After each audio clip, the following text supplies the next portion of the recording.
Hey folks, Elk Rex. I'm just showing you off my 15 mil Fantasy Undead Army. This is the smallest unit I have of any of the 15 mils. This was the army I started collecting it, and I figure if I bought a couple more packs from Black Raven Foundry, I could expand it out, get some melee troops, and make it a little bit bigger if I needed to. And let's just go over things here real quick. We have a unit of archers, a unit of crossbowmen, some ring wraiths slash necromancers slash wraiths, however you want to call them, on horseback. We have a heavy cav unit. We have some swordsmen. We have some spearmen. Some more slash spearmen slash, they could be pikemen for that matter. And we got a unit of swordsmen, a unit of wraiths. These guys could be either your typical, possibly a necromancer unit, or you can just call them wraiths for that matter, like in some of those other game systems. Back here, I don't know if you can see just at the edge of the camera, I guess, is a unit of spearmen slash pikemen, and then we have another unit of large unit of swordsmen. And there's all kinds of different uses for them in different systems. Here we have a unit of, you just get your typical archers. There's 3 per base. Now the bases, I don't know if I explained why I'm having on these size bases. These are the standard bases for DBA. I used to play DBA all the time, so it just seemed natural to base them out that way for those guys. And then there's some crossbows. They're definitely skulls there. They're undead, but they're crossbows. Marching to the orders. And then we have some that have hoods on them, like peasants slash, that didn't make it too far in life. They are now part of the horde. And there's a unit, and you have a banner, so you could have a unit with a banner. This is your wraiths slash ring wraiths slash however you want to call them, whatever rule system you're using, and they're on nightmares. You can see the flame shooting off of them. I at times would make them into a necromancer unit, so one of them on there is are minor necromancers to help with the system. And here we got your basic cav, heavy cav with shields, armor, you name it. And there's several, they have spears, lances, swords, axes. They're all kind of decked out in many different things. So they're like a glom together from many different types of armies, and it's like, well, we're gonna pick a few of you up and make them into cav. Here we have some spearmen, short spears, looking like they're ready to toss them. It's the dwarf toss. So those small unit of those guys, I usually call these sometimes javelin throwers instead of spears. So they're like skirmishers for the army. So just however you want to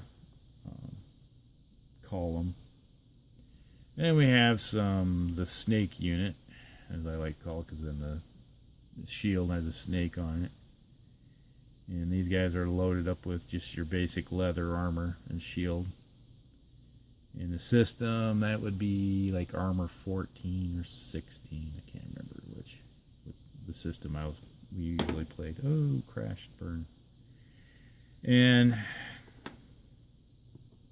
little faster, depending on your armor type that you're carrying. That's how fast you move in the one game we play. And then we have some wraiths. You know, you got your standard sickle and big great swords. So these guys have reach, heavy, hard hitting, and then there's one couple units here. You can just call one of these stands like a necromancer. In the one game system, the necromancers or any type of spellcaster use mana in the system, and the whole system of the one game that we play is based on fatigue.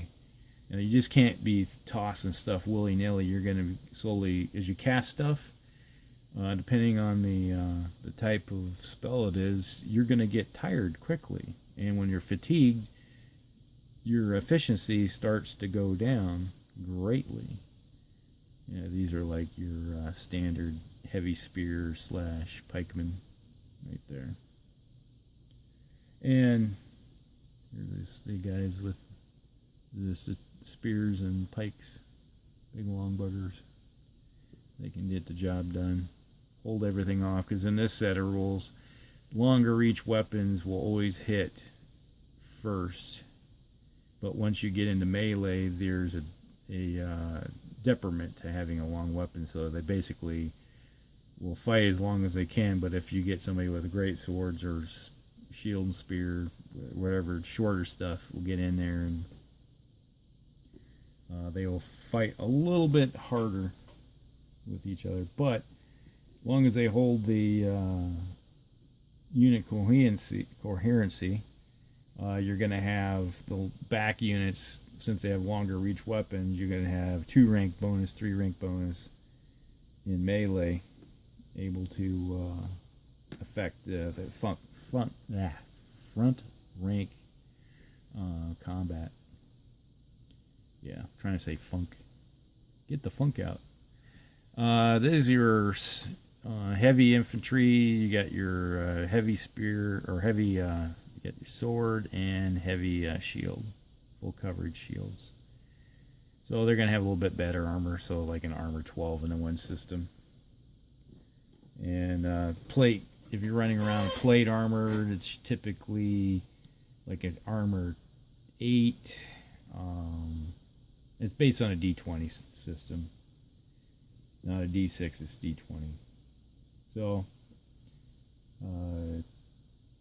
everybody, this the way that system is. You hit, the armor goes first, so you calculate all the hits, then you calculate how many armor saves you have, because the armor is there first, and then those that don't save, then you have a chance of wounding with those, and you get your resilience save to see if that's just a minor wound or just ineffectual wound or a heavy wound, and they die. And in the case of the undead, they have a high fatigue level, so they can go longer without fatiguing. It basically represents the necromancer able to control his troops longer, because if you're dead, you don't care about getting tired. You're an automaton just doing the Lord's work, of the Dark Lord, however you want to call it. But yeah, it's a pretty interesting system. And one of these days I'll break it out and go in some more detail. It's around here somewhere, it's on one of the shelves. And that was Legions Unleashed. It's been written since '83, and it was came out of advanced D&D, because it's similar to the what do you call it? Battle system from Dungeons and Dragons AD&D battle system, but it came out long before battle system ever existed. So that was 1983 when that was first released. It's gone through a few editions, and it's being rewritten now. But this is the Undead Horde army that I have, and that's one thing I'm going to say, is that when something dies, let's say you're facing an elven army or a human army, when stuff dies, you keep track of the undead stands, the dead stands, and the undead stands, and a necromancer can raise an army equivalent to whatever's been killed on the field of battle. but it causes a lot of fatigue for the Necromancer. So it's hit and miss. So you can do one thing and then you have to turn around and cast another spell to suck energy out of other units to relieve your fatigue. So it's a give and take. It's a pretty interesting system. So you guys have a good day. This is Hulkerex, and we'll talk to you later.